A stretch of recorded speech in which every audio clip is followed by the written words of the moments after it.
एक आश्रम ऐसा जो ना पूरी तरह से उजड़ा हुआ है और जो ना पूरी तरह से बसा हुआ है। उस आश्रम में एक अलग प्रकार की शांति है। मतलब एक शांति होती है जो सुकून देती है और एक शांति होती है जो मन को शांत करती है कि अच्छा नहीं लग रहा, ऐसी वाली शांति वहां पर है। और राम जी ने जब उस स्थान को देखा तो राम जी विश्वामित्र जी को पूछ रहे हैं कि भगवान मुझे आप ये बताएं ये आश्रम किसका है, और मुझे ये देख के अच्छा नहीं लग रहा, ना पूरी तरह से बसा है ना पूरी तरह से उजड़ा है, और इस आश्रम में वो शिला जो रखी हुई है उसको देख करके गुरुदेव मुझे कुछ ठीक नहीं लग रहा। तब विश्वामित्र जी ने राम जी को पूरी की पूरी कथा सुनाई। पूछा मुनि शिला प्रभु देखी, सकल कथा मुनि कहा विशेखी। पूरी कथा सुनाई कि हे राम, ये जो शिला आप देख रहे हैं ये शिला है गौतम ऋषि की पत्नी। राम जी ने कहा ये पत्थर जो रखा ये गौतम ऋषि की पत्नी है। हाँ, ये गौतम ऋषि की पत्नी है अहिल्या। एक बार की बात है, गौतम ऋषि की पत्नी अहिल्या परम सुंदरी थी। कहा जाता था अहनी लील येति इति अहिल्या, जो सूर्य के प्रकाश में ढक जाए, जो सूर्य के प्रकाश में दिखाई ना दे उसको कहते अहिल्या। तो इतनी सुंदर थी अहिल्या की, अहिल्या की सुंदरता को देख करके इंद्र उस पे मोहित हुआ। एक बार की बात है, सुबह सुबह गौतम ऋषि स्नान इत्यादि करने के लिए आश्रम से जब बाहर गए तब इंद्र ने गौतम ऋषि का रूप धारण किया और आश्रम के भीतर आकर के अहिल्या के साथ छल किया। उस समय गौतम ऋषि जब वापस आए तो गौतम ऋषि ने इंद्र को तो श्राप दिया, अपनी पत्नी को भी शिला हो जाने का, पत्थर की शिला हो जाने का श्राप दे दिया।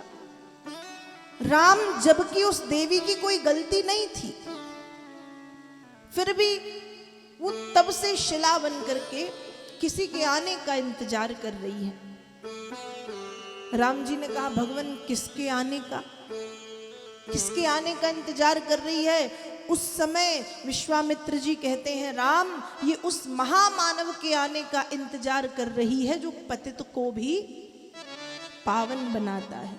पतित को पावन बना। इस दुनिया में किसी कलंकित को और कलंक लगाना, किसी गिरे हुए को गिराना तो सबको आता है।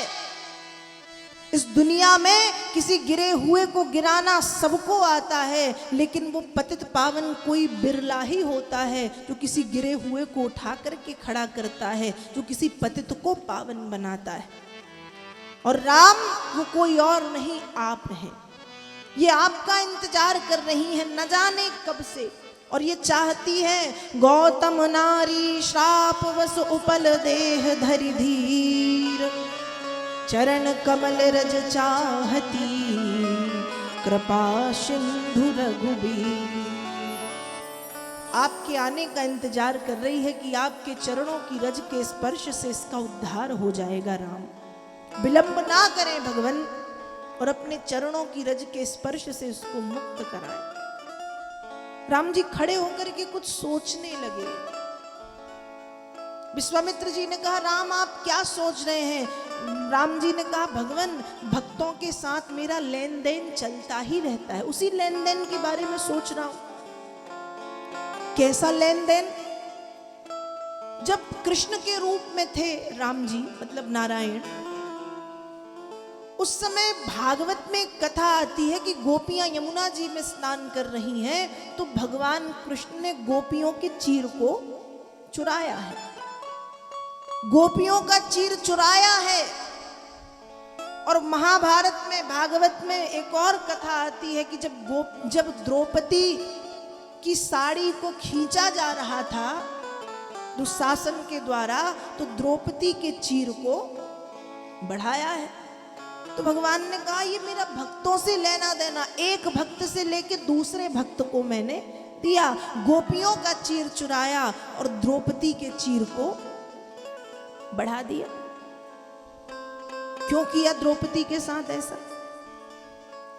एक बार भगवान के कृष्ण के उंगली में चोट लग गई, खून बहने लगा, और जब खून बहने लगा तो भगवान की 16,108 रानी और पटरानियां भगवान की उंगली में बांधने के लिए कपड़ा ढूंढ रही हैं कि कुछ मिले तो उंगली बांध दें। द्रौपदी भी वहीं थी। द्रौपदी ने अपनी साड़ी के पल्ले को फाड़ के कृष्ण की उंगली में साड़ी को लपेट दिया, और जब साड़ी को लपेटा, बड़ा सुंदर भाव है, शोक सत्यभामा कियो रुक्मणी दौड़ी धाय, बांधन को पट खोजती पटरानी अकुलाय, तब लगी देवी द्रौपदी ने देखे यदुवीर, अंगुरी बांधन को तुरंत चीरो अपनो चीर।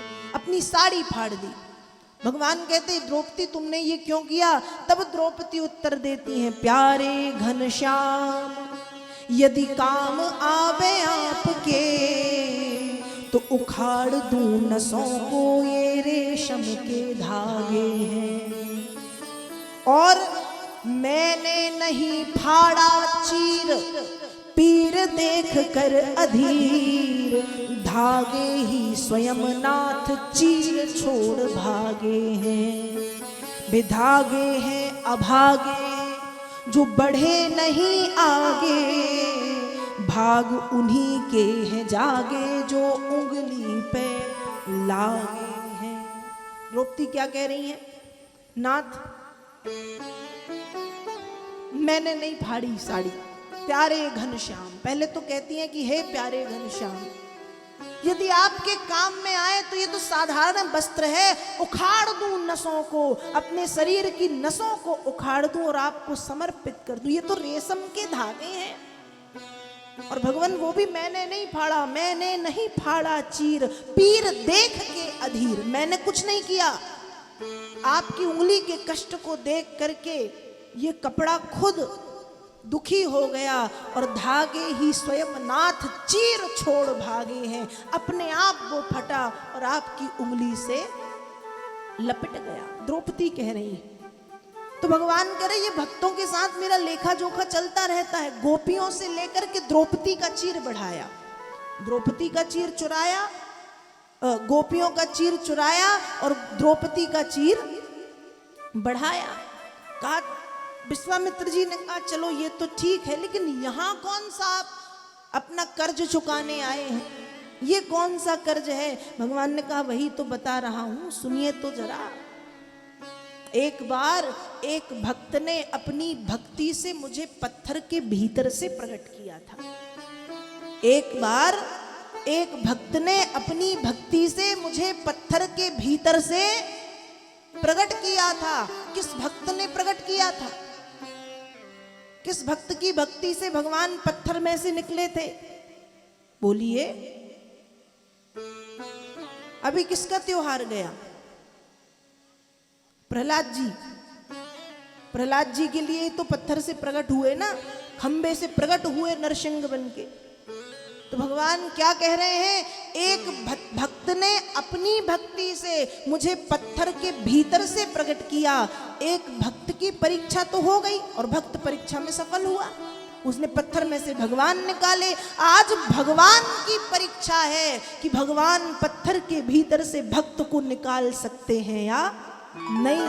आज मेरी परीक्षा है और मुझे इस परीक्षा में सफल होना है। और प्रभु भी सफल हुए। अहिल्या चरणों की रज चाह रही हैं। अहिल्या जानती हैं कि मुझ जैसी पतिता पर प्रभु ही इतनी कृपा कर सकते हैं। एक सुंदर सा भाव आता है, तेरी रहमत ने दिया जो गुनहगारों का साथ, तेरी रहमत ने दिया जो गुनहगारों का साथ, तो चीख उठे बेगुनाह और बोल पड़े कि हम भी गुनहगारों में है। अहिल्या का भाव यही है। अहिल्या कह रही है कि हे भगवान, आप ही इतनी कृपा कर सकते हैं कि मुझ जैसी पतिता को पावन बना सकते हैं। और भगवान ने उस पत्थर की शिला पर अपने चरणों का जब स्पर्श कराया तो वह पत्थर सुंदर नारी में परिवर्तित हो गया। और सुंदर नारी में परिवर्तित होने के बाद बार बार प्रभु के चरणों में प्रणाम करके, पर सत पद पावन शोक नशावन, प्रगट भई तप पुंज सही, देखत रघुनायक जन सुखदायक, सन्मुख होई कर जोरी रही, पर सत पद पावन शोक नसावन, प्रगट भई तप पुंज सही।